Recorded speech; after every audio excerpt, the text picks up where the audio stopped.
Hola, buenas tardes a todos, buenas tardes a todas. Os saluda la Asociación Andaluza Memoria Histórica y Justicia desde los micrófonos de Radiópolis. En nombre de la asociación está hoy en el micrófono Paqui Maqueda, Rosa Vara, que es la persona responsable de este programa quincenal, no puede estar con nosotros hoy, está fuera de Sevilla, y hemos retomado, que para eso están las compañeras, para eso están los compañeros, un poquito pues hemos retomado el programa, ¿no? Bien, hoy os comento, el programa va a estar dedicado expresamente a la presentación de un libro de un compañero, de una persona, de un investigador sevillano que se llama José María García Márquez. José María ha escrito Las víctimas de la represión militar en la provincia de Sevilla. Vamos a entrevistar en un ratito a José María, que nos comente un poco pues las características que tiene este libro.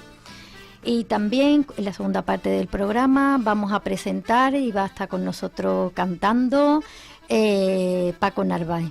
Paco Narváez es un cantautor de Marchena, un activista de la memoria histórica que lleva desde hace muchísimos años acompañando con sus canciones todo lo que es el abanico de reivindicaciones del movimiento memorialista y familiar de víctimas, y con su voz, con su guitarra, pues la verdad que desde que recordamos hace ya 10 años que empezamos a andar, Paco siempre está con nosotros, ¿no? Bueno, pues el programa hoy va a constituir un poquito, va a tener estas dos partes, ¿no? Quizá para empezar, podríamos empezar explicando un poquito a qué víctimas nos referimos, ¿no? Porque vamos, el libro habla de víctimas de la represión militar en la provincia de Sevilla. Abarca desde 1936 a 1963. Y desde las ondas, desde este micrófono, queríamos un poquito ver qué perfil de víctimas y a quién nos referimos, ¿no? Son las víctimas de las que José María nos va a hablar. Espero que con todo el buen hacer que él tiene comunicando, porque es una persona que, bueno, lo vais a escuchar, que comunica muy bien, que tiene las ideas muy claras, que tiene un verbo muy fácil, conecta mucho con el público, y él nos va a explicar un poquito estas víctimas, ¿no? Nosotros sí queríamos comentaros que son las víctimas de la represión acaecida a raíz del golpe militar fascista del año 1936.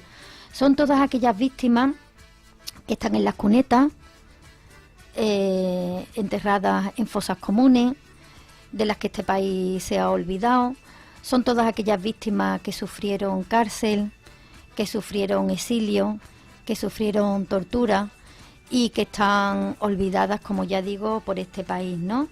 Estas son las víctimas que después de caer bajo las balas fascistas, después de caer bajo la dura bota de la dictadura que duró 40 años, después este país pretendió olvidarlo en la mal llamada transición democrática. Esta transición que de pronto fue el vestido, el traje con el que este país se despertó demócrata después de una dura dictadura de 40 años.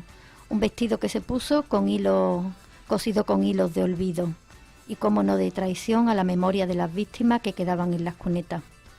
Bien, estas son las víctimas de las que vamos a hablar hoy. Y vamos a hablar de estas víctimas de los 105 pueblos de la provincia de Sevilla. José María ha hecho un libro, un estudio pormenorizado de las víctimas de los 105 pueblos de Sevilla, ¿no? Estas víctimas son el perfil que os he comentado un poco. Estas víctimas son las que no olvidamos las asociaciones memorialistas, las que no olvidamos los familiares y las que nos piden justicia, y las que nos piden que no las olvidemos. Esta petición que hizo Julia Conesa fue una chica que asesinaron en el año 1939 con apenas 18 años en Madrid. Es una de las llamadas 13 Rosas. Julia dejó escrito una carta que para nosotros es el símbolo para que no olvidemos y es el motor de nuestra lucha. Ella dijo No me olvidéis, ¿no? Estas palabras Paco Narváez las ha musicalizado y tiene una canción que para nosotros es un símbolo de lucha. Va a cantarla Paco Narváez, aquí estás con nosotros. ¿Qué tal? Hola. ¿Cómo te encuentras? Muy bien, estupendamente. ¿Animado? Pues sí. En esta experiencia radiofónica, primera. Bueno, encantado de estar aquí con ustedes, la verdad que sí. Bueno, primera con nosotros, imagino que bueno, que te habrán hecho muchas Algunas entrevistas cosillas, sí. a lo largo, ¿no? Sí. Bueno, pues ya os comento que Paco es una persona que tiene a sus abuelos fusilados en Marchena, desaparecidos en el cementerio, la fosa común de Marchena, y es una persona que bueno, que siempre nos acompaña con sus canciones, ¿no? Así que cuando tú quieras, empiezas con la canción de tu familia. ¿Cómo se llama, Paco, la canción? Marchena 1936. Vale, bueno, yo creo... bueno, no la canción de la familia, es la canción de Julia Conesa. Lo que tú me digas, yo las tengo aquí preparadas sobre... Es la canción de Julia Conesa, después nos cantará la de su Vale, familia. pues. La de Julia Conesa, que es la que os digo que hemos rescatado, en nombre de Julia hemos rescatado su última petición antes de que la fusilaran, y aquí está con nosotros Paco cantándola. Pues es la carta de Julia Conesa y yo la titulo precisamente así, Carta de Julia Conesa. He cogido el texto que ella escribió, la pequeña carta que le mandó a su madre, le he armonizado y he hecho esta canción. Carta de Julia Conesa.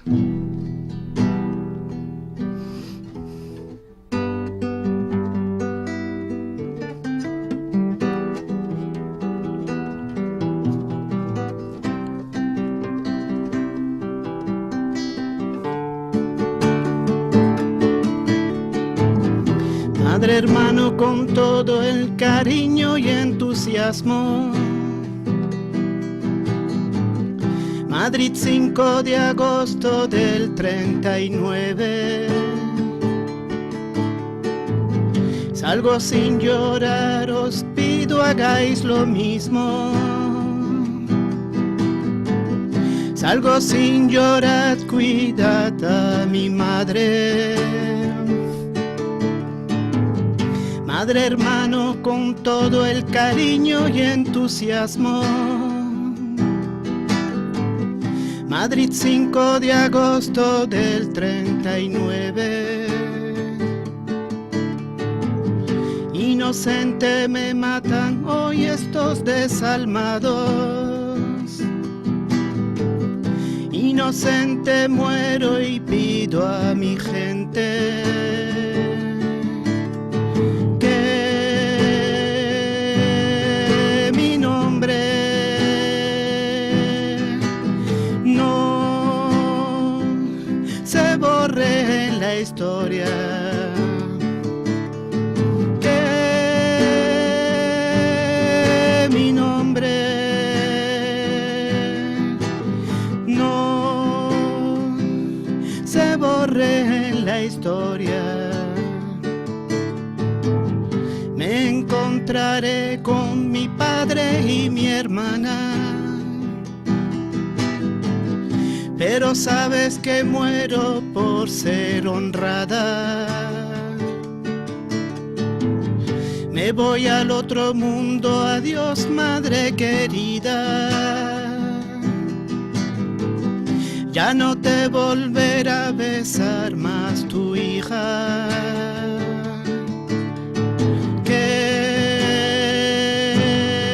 mi nombre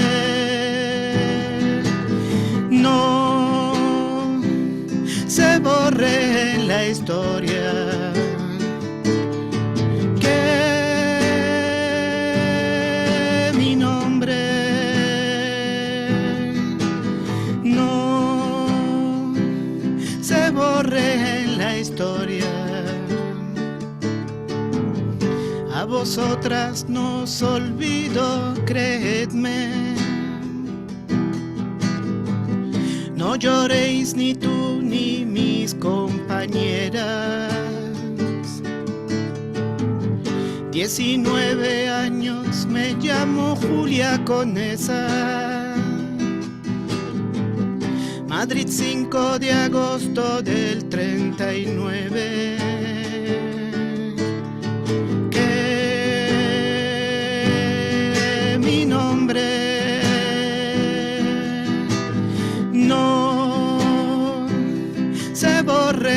la historia.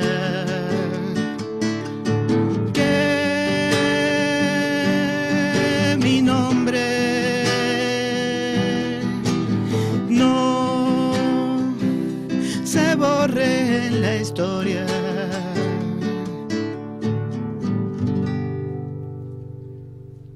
Bueno, pues esa es la petición, esa fue la petición de Julia Conesa, que mi nombre no se borre en la historia. Y os aseguro que el compromiso que hemos adquirido los hombres y las mujeres, familiares y personas cercanas al movimiento memorialista, es ese, es el compromiso de no olvidar a las víctimas, estén donde estén, de recuperar su memoria y su lucha. No de recuperar su dignidad, porque pensamos que murieron con mucha dignidad, pero sí recuperar lo que este país ha querido olvidar, ¿no? Bueno, creo y supongo que con este ánimo nació este libro por parte de José María García Márquez, que es el autor, ¿no? Es un libro que tiene 700 páginas en 11 capítulos, distribuidos en 11 capítulos. El primer capítulo nos habla del golpe militar, el segundo de la ocupación de la provincia, los primeros pasos de esta ocupación, el tercero la ocupación del Aljarafe, el río Guadalquivir y La Vega. En el cuarto podemos leer el intento republicano de reacción al golpe militar por parte de una columna, la columna Cañete, hecha de héroes. El capítulo quinto traza los 15 pueblos que se tomaron en la provincia, todos ellos en 12 días. La sublevación avanza sin resistencia, dijo José María. En el capítulo sexto, la Sierra Norte cae en poder de los rebeldes. En el séptimo, la Sierra Sur, último baluarte republicano. En el capítulo 8 vamos viendo la organización de la represión y sus métodos. En el 9, la represión contra todos. En el capítulo 10, las prisiones, el hambre y la dictadura. Y en el capítulo 11, las cifras de la represión. Yo diría las espeluznantes cifras de la represión. Ahí acompañan al libro 5 anexos con el censo general de las víctimas, pueblo a pueblo. Es un libro, créanme que yo lo he leído, magnífico, pero a la vez espeluznante, ¿no? Porque se va viendo cómo van cayendo los pueblos bajo la bota del fascismo, cómo a pesar de la resistencia, del buen hacer de muchos, de las corporaciones republicanas para que no hubiera represión y para que no hubiera sangre, lamentablemente hubo demasiada por parte de los militares y de las columnas que entraban en cada pueblo. Francisco Espinosa, que es un buen compañero también nuestro, es el encargado de hacer el prólogo del libro. Él dice, comenta algunas cosas que sí que me gustaría que las viéramos, ¿no? Dice Paco Espinosa: no creo equivocarme si digo que no existe una investigación provincial sobre la represión franquista como esta que tengo el privilegio de presentar. La razón es simple. Es improbable que haya otra persona que conozca tan a fondo la documentación judicial militar como José María García Márquez, y no de cualquier archivo, sino nada menos que del de la segunda región militar que radicaba en Sevilla, foco clave para adentrarse en las interioridades del golpe militar del 18 de julio de 1936. Naturalmente no se trata solo de conocer a fondo esa inmensa masa documental y analizarla, sino sobre todo de poder extraer de ella tanto sus claves visibles como las ocultas y saber transmitirlas. Vaya por delante, pues, que lo primero que hay que destacar de este libro es el enorme trabajo realizado por José María. Con este bagaje se entiende que el autor aceptara la propuesta de la Asociación Memoria Histórica y Justicia de Andalucía para realizar, por fin, la gran investigación que la represión franquista en la provincia de Sevilla requería. Sevilla capital contaba con algunos trabajos importantes que el autor se encarga de recordarnos, pero faltaba completar lo ocurrido en la ciudad y, sobre todo, adentrarse en sus 102 pueblos, tarea ingente no solo por el número, sino por la entidad de muchas de sus localidades. Sin duda se trataba de un reto importante, cuyas dificultades se pusieron enseguida de manifiesto. Bastará con decir que por lo que a trabajos de ámbito provincial se refiere, el número total de represaliados, 14.018, de los que 13.122 fueron asesinados, constituye el mayor de los conocidos hasta la fecha en un libro publicado. El autor nos cuenta en primer lugar, paso a paso, cómo cayeron la ciudad y la provincia en manos de los golpistas. A continuación, en el bloque sin duda más novedoso, analiza en qué consistió la represión, su organización, métodos, ideología, fases, sectores afectados. Después nos muestra las cifras, prestando atención a las que manejaron los vencedores y sin olvidar, aunque ese no fuera el objetivo del trabajo, aquellas causadas en la provincia cuando aún los ayuntamientos republicanos y los comités del Frente Popular controlaban la situación. Las víctimas de la represión militar en la provincia de Sevilla, 1936-63, demuestra de manera irrefutable que existió un plan de exterminio y que los golpistas y quienes se pusieron a su servicio, plenamente conscientes de lo que habían hecho desde que se apartaron de la legalidad, no solo procuraron no dejar rastro de la matanza, sino que intentaron y consiguieron eliminar buena parte de lo que la propia burocracia represiva había generado. El hecho de que de las 13.122 personas asesinadas hay constancia hasta la fecha de 4.197 inscritas en los registros civiles en un periodo que va del 36 a 1902. La sombra del franquismo es alargada y en ciertos ámbitos, como el judicial, más que de sombra cabe hablar, dice Paco Espinosa, de niebla espesa. Bueno, pues tenemos al autor de este libro, José María. Hola, José María. Hola, buenas tardes. ¿Qué tal? ¿Cómo te encuentras? Bien, muy bien. Bueno, Muy pues bien. bienvenido a Radiópolis. Te agradecemos de corazón que hayas aceptado la invitación para que nos hable sobre este libro. Y bueno, voy a empezar a hacerte algunas preguntas, pero bueno, yo te voy a hacer las preguntas, pero vamos, tú vas respondiendo y tú vas viendo, pues como tú, lo que tú vayas viendo, ¿vale? Porque yo no soy experta en hacerle preguntas a un autor, ¿vale? Como queráis, ni yo soy experto en entrevistas. Muy bien. José María, queríamos preguntarte un poquito el principio, ¿cómo nace el proyecto de este libro? Este proyecto nace hace ya unos cuantos años. Había ya un interés en la propia asociación de Memoria, Historia y Justicia por sacar una especie de censo, ¿no? Por empezar a coordinar muchos trabajos que había dispersos por la provincia. Había algunos pueblos que ya habían acometido algunas investigaciones locales bastante buenas, ¿no? Pero claro, la provincia es muy grande, con más de 100 pueblos, y es muy difícil aproximarse a ella, ¿no? Entonces ya hubo un primer intento de cuantificar numéricamente lo que podría haber sido la represión en un trabajo que encargó la Comisaría de la Memoria Histórica que había hace 3 o 4 años, ¿no?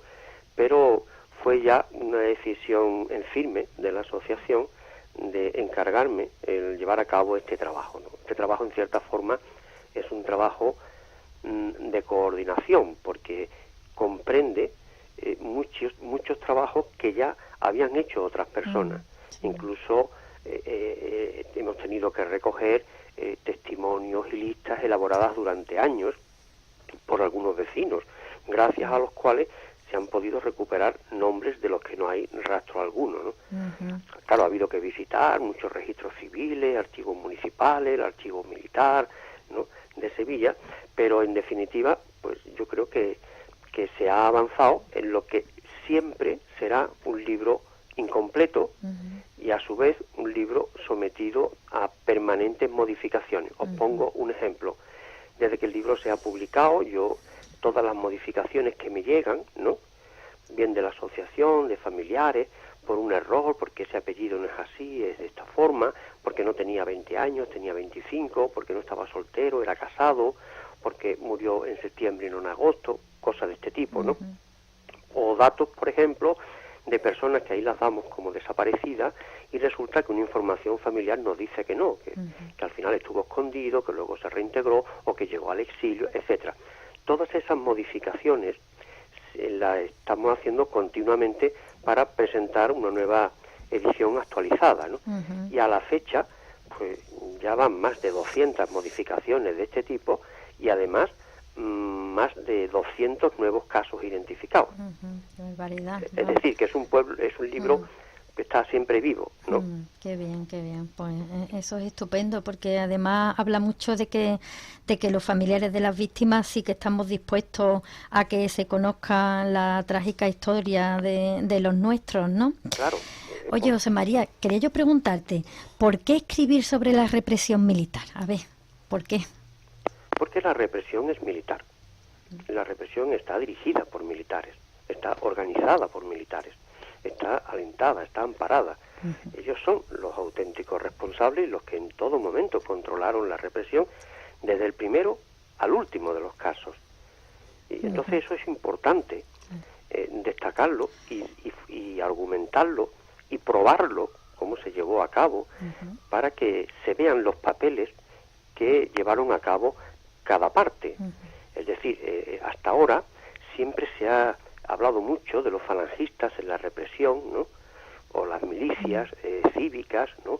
O la Guardia Civil o lo otro, y efectivamente tuvieron un papel destacadísimo en la represión. Pero la dirección de esa represión la llevaron los comandantes militares. Eso es muy importante que se sepa, porque el ejército sublevado también tuvo interés, ¿no?, en desligarse de la represión, como si eso fuera una cosa, ¿no?, descontrolada, o que hubo algunos excesos, por así, y que no tuvo ningún problema en que ya en los años 70, 80 se hablara de los falangistas y tal, ¿no? Porque era una forma de culparlos a ellos. Pero la represión es militar, ¿no? Yo en el libro lo cito, en Sevilla, y lo suelo decir con frecuencia, para que me demuestren lo contrario, si pueden, ¿no?, de que en la provincia de Sevilla se llevaron a cabo más de 3.000 asesinatos.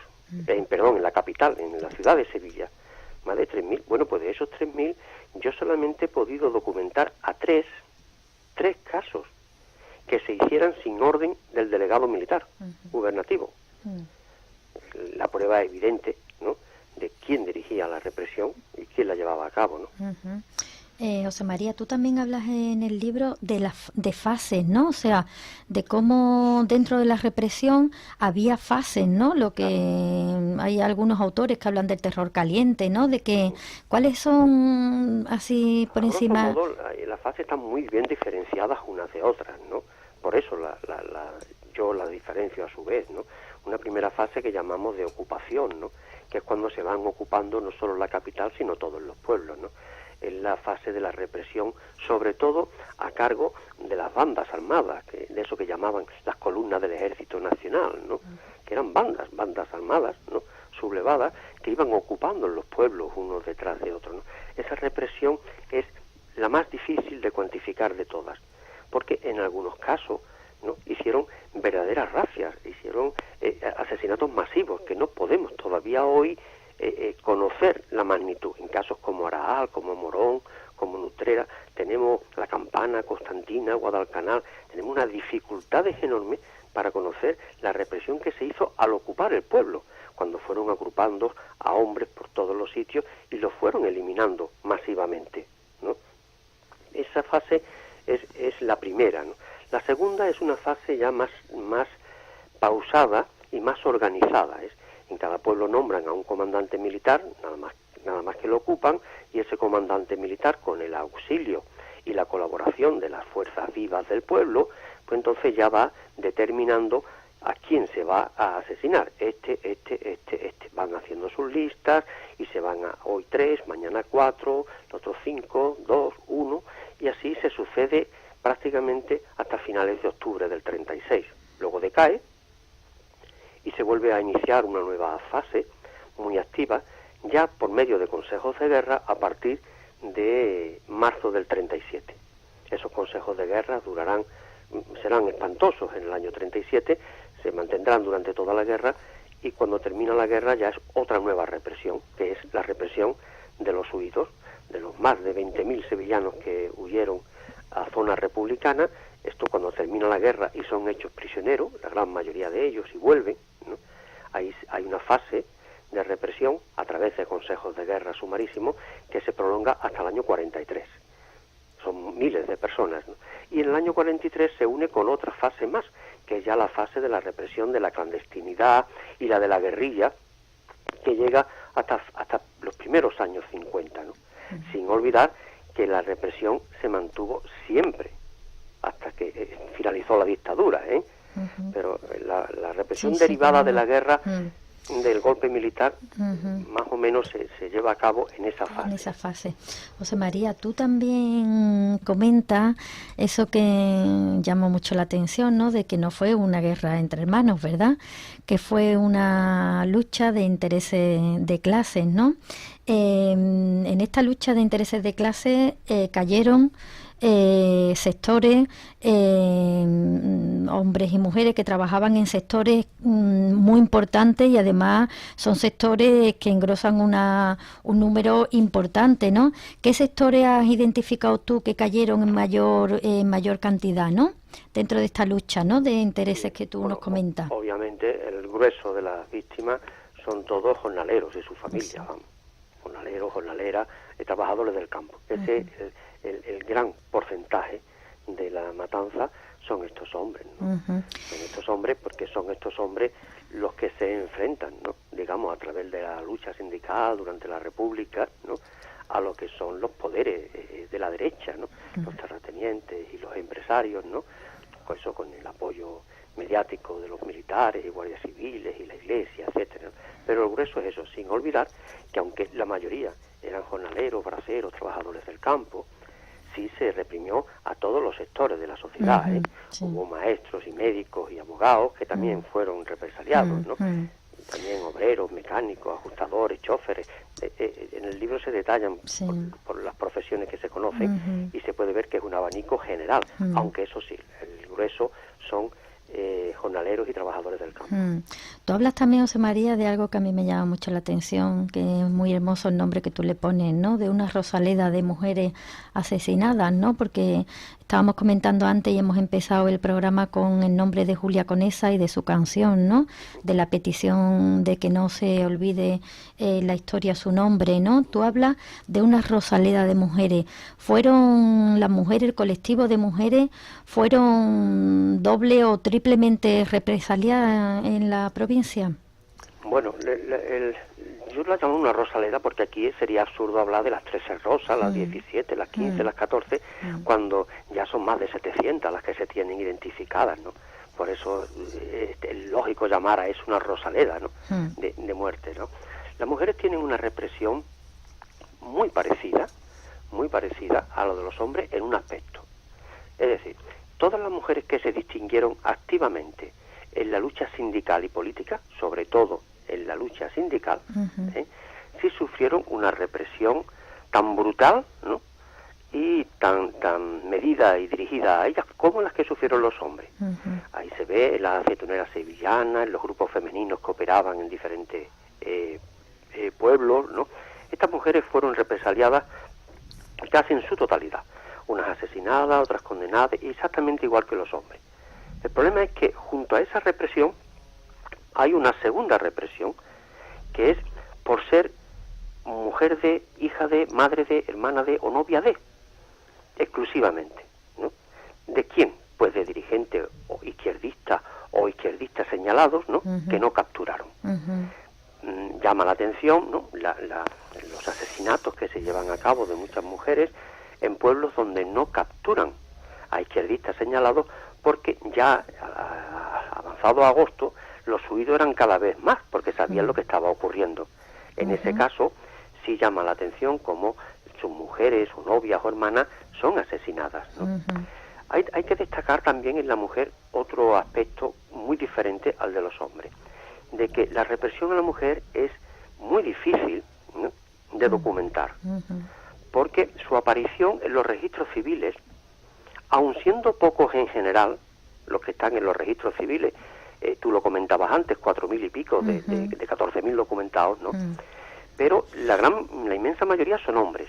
¿Y por qué son hombres y no mujeres? Muy sencillo. La mayoría de esas inscripciones se hicieron a lo largo de los años 40, 50, 60 y sobre todo cuando llegó la democracia. ¿Quién las hizo? Las viudas, las hijas, las hermanas. ¿Por qué?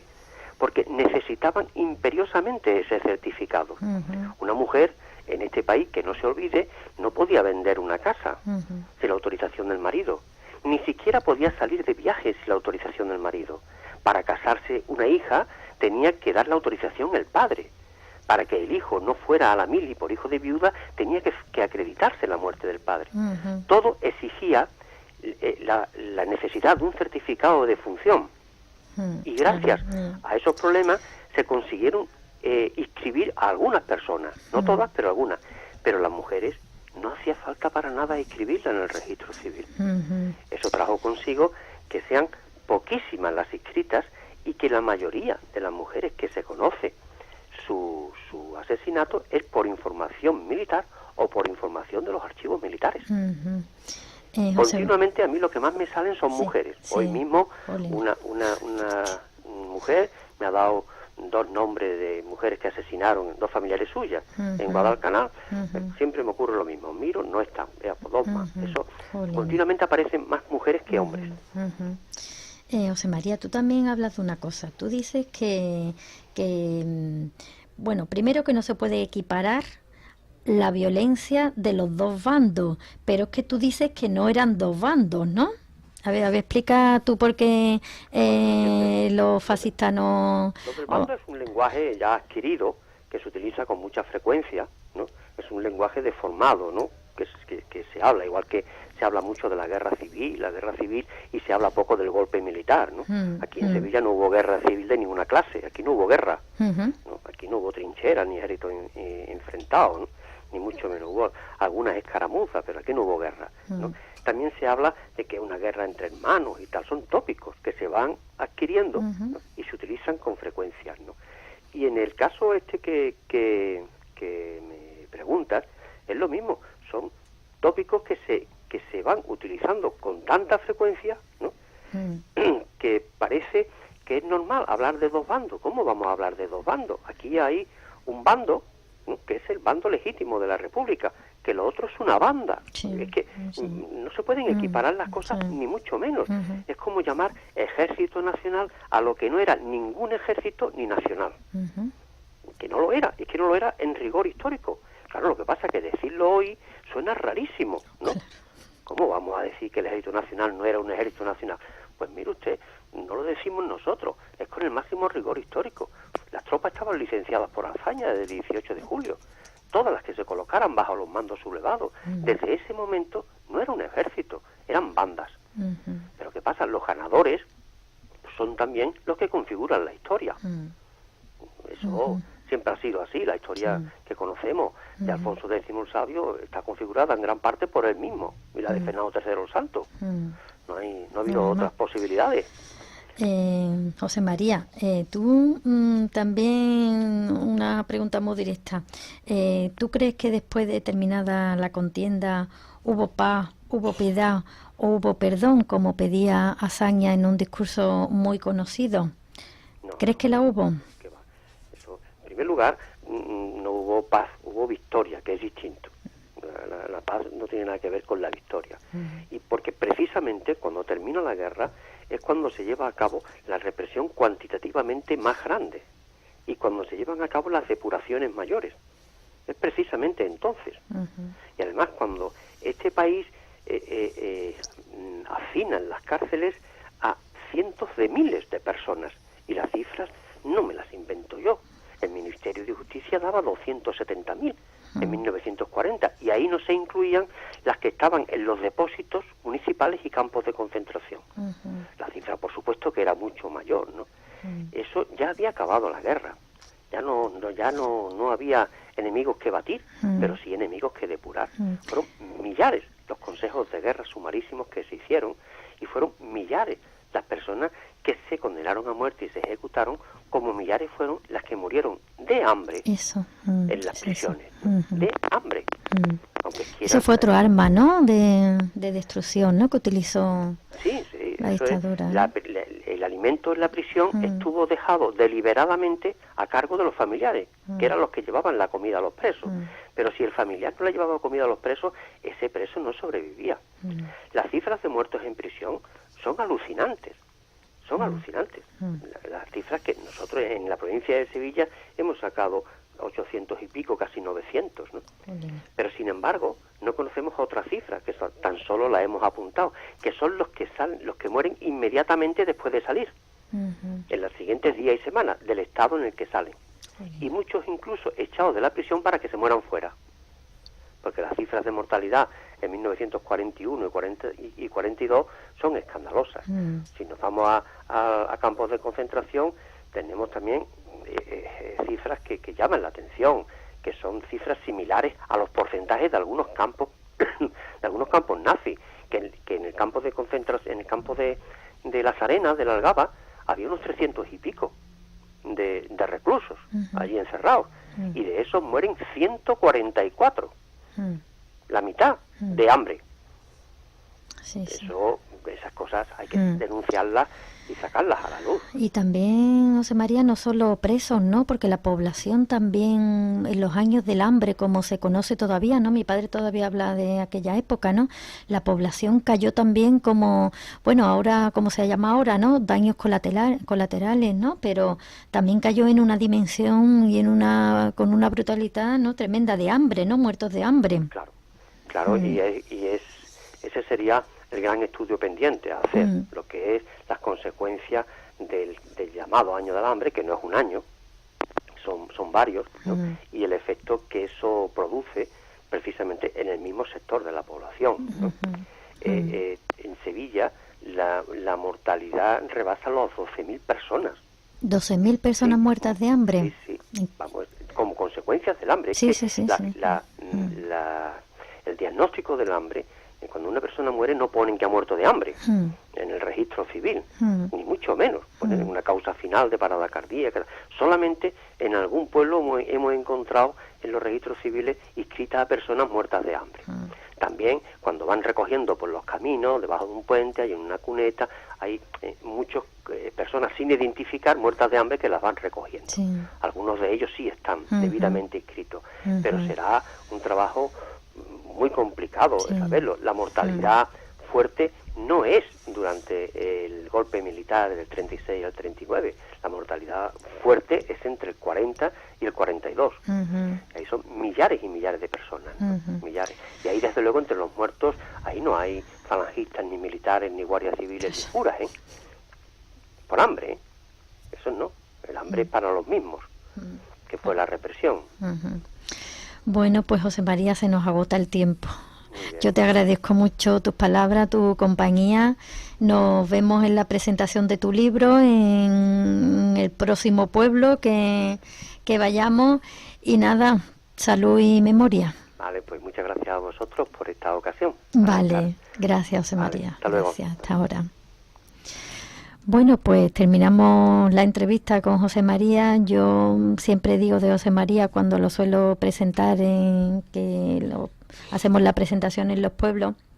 Cuando yo hago la presentación de José María, siempre alabo de él dos cuestiones, bueno, que una la habéis visto claramente, que es lo que antes comentaba, sus dotes de comunicador, ¿no? Es una persona que comunica con una facilidad tremenda, ¿no? Es una ametralladora de datos, de razones, tremenda, ¿no?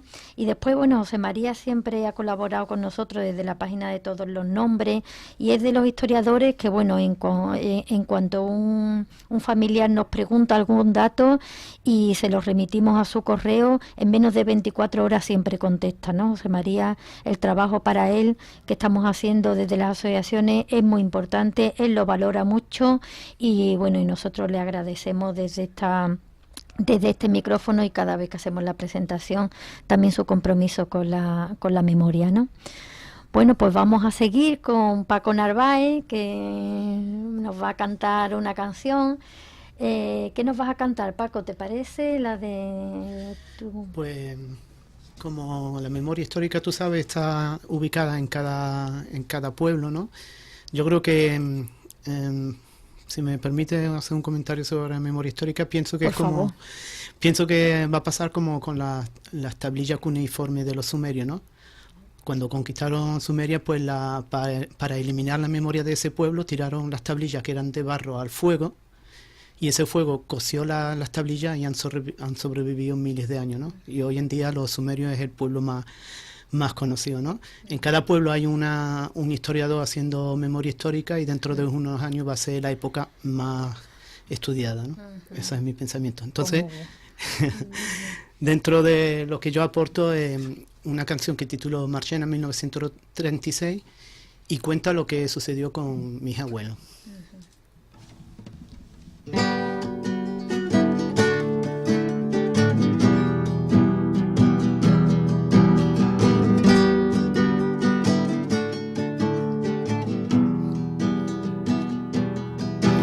El abuelo que no conocí se llamaba Enrique Narváez.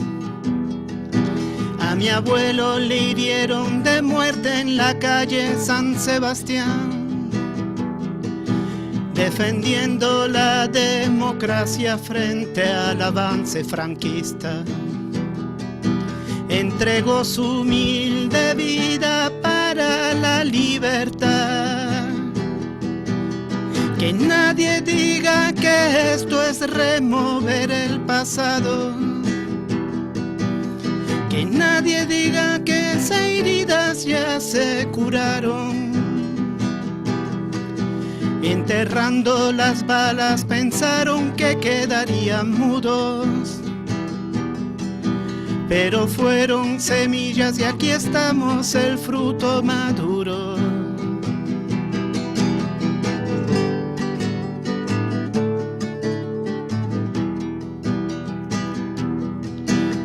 La abuela que no conocí se llamaba Concha Hernández. Mi abuela tan solo era una mujer republicana. A ella la fusilaron tras las tapias del cementerio. Después del infame paseillo por las calles de mi pueblo. Que nadie diga que esto es remover el pasado. Que nadie diga que esas heridas ya se curaron. Enterrando las balas pensaron que quedarían mudos, pero fueron semillas y aquí estamos, el fruto maduro.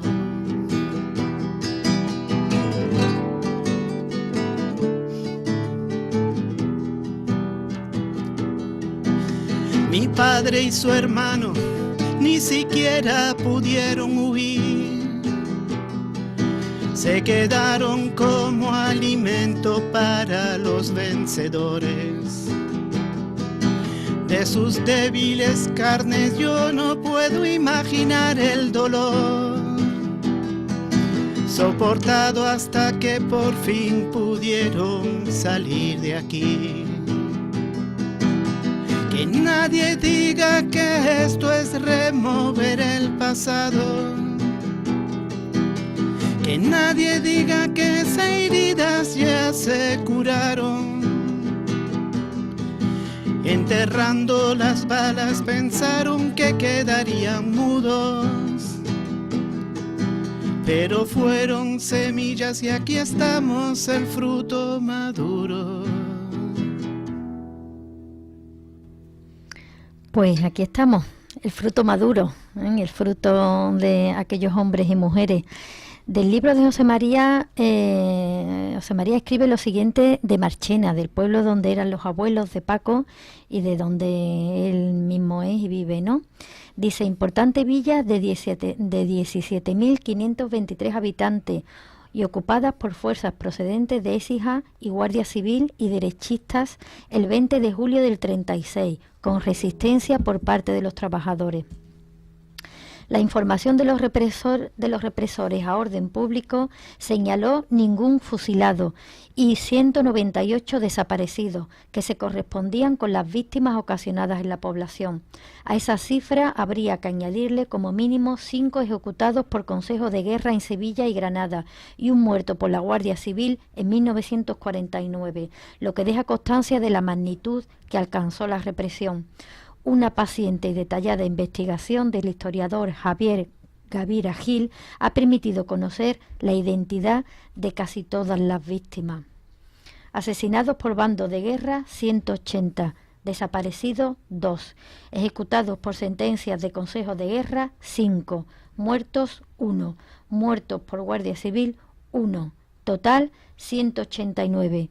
Muertos en prisión, 6. Identificados por apodo, 2. Total de víctimas identificadas, 197. Inscritas en el registro civil, 100 personas. Estas son las cifras de la represión.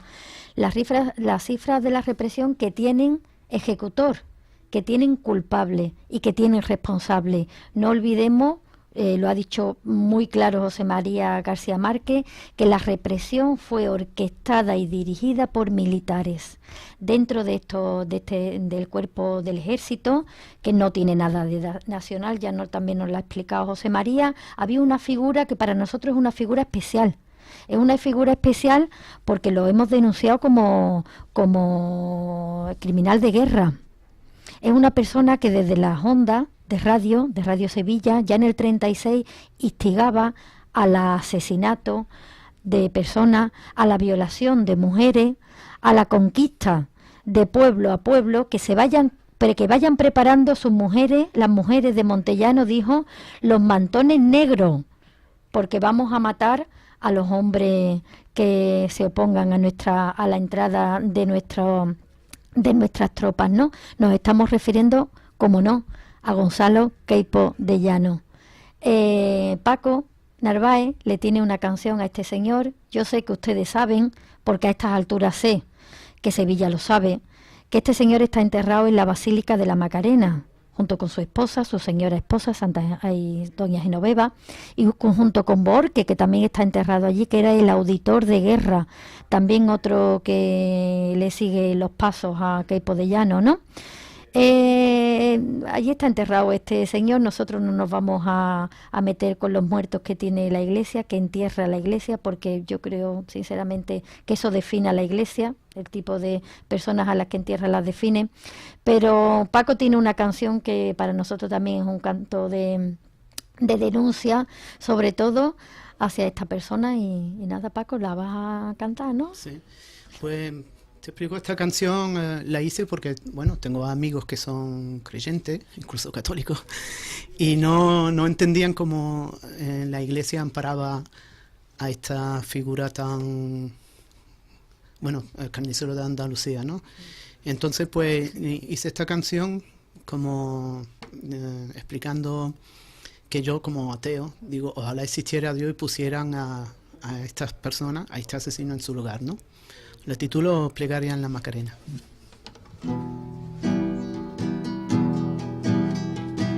Ojalá existiera Dios y pudiera sentir el lamento de su pueblo, que no entiende por qué ha de sufrir tanto tormento. Ojalá pudiera resucitar y supiera de cuánta gente fue masacrada por cobardes y en su nombre en toda España.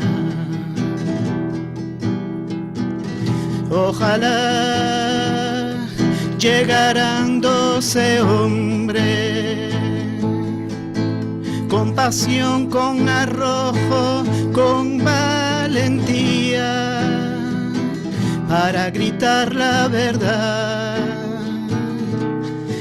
aquí en Sevilla. Ojalá ella fuese como dice. Madre amantísima, la reina de los cielos, y arrancara de su cintura esa basura.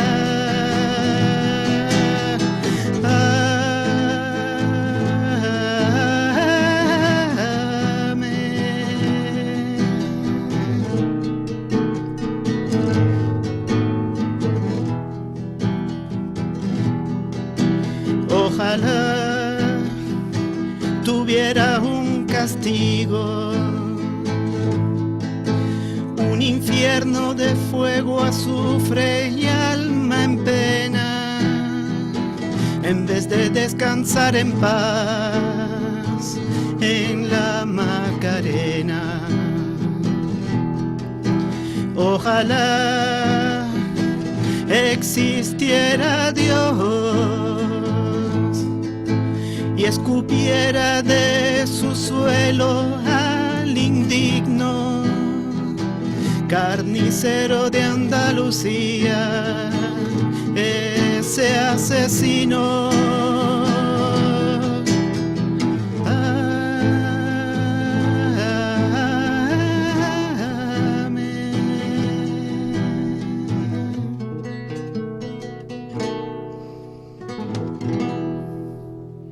Bueno, yo creo que está claro lo que representa este señor para los hombres y mujeres de las asociaciones de memoria histórica, ¿no? Os contamos ahora algunas actividades, algunos actos que va a haber estos próximos días, por si queréis pasaros por estos pueblos y acompañarnos. El día 18 y 19 de octubre se hacen unas jornadas de la memoria histórica en Osuna. El viernes 18 a las 6 de la tarde en el Salón de Usos Múltiples se inaugura la exposición de todos los nombres y hay una conferencia a cargo de Pura Sánchez que se llama La represión de las mujeres. El sábado 19 a las 5:30 en el cementerio municipal hay un acto de inhumación de los restos de José María Martín García y Nicomedes Fernández Rubiano.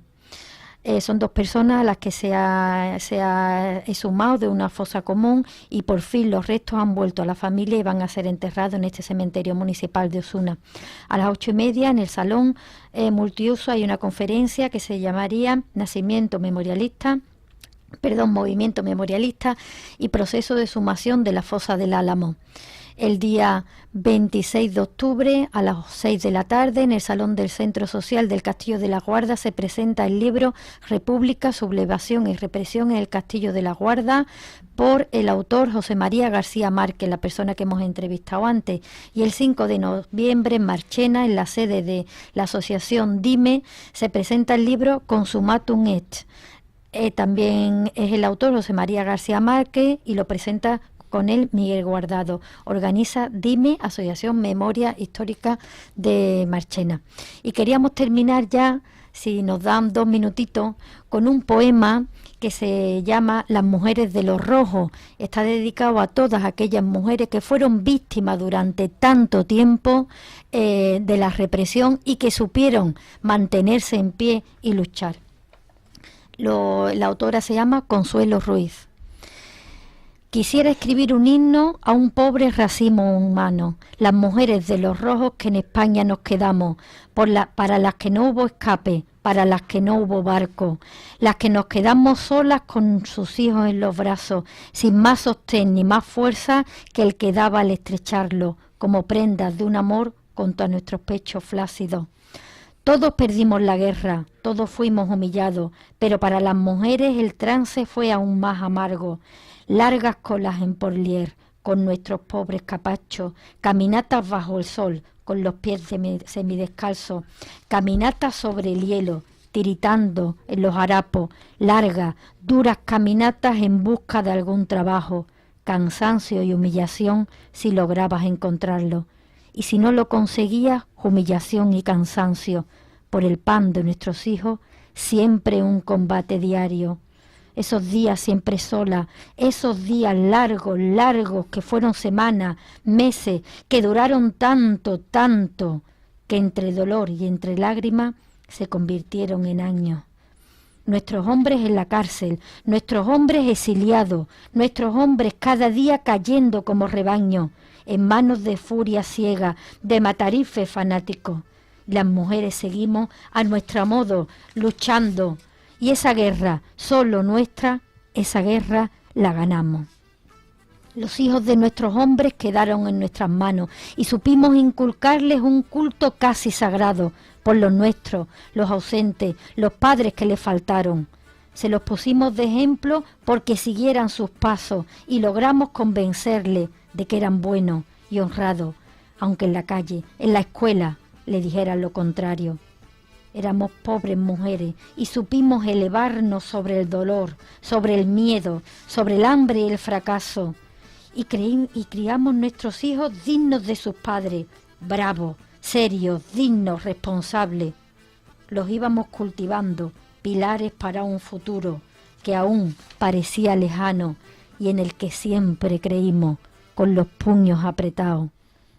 Quisiera escribir un himno grande, estupendo, fantástico, de pobres mujeres débiles, con heroísmos callados, de esfuerzos y sufrimientos, que eran el vivir diario, y a pesar de ello supieron, con un esfuerzo titánico, ir manteniendo la llama de amor al padre lejano, al padre que estaba preso o al que habían fusilado.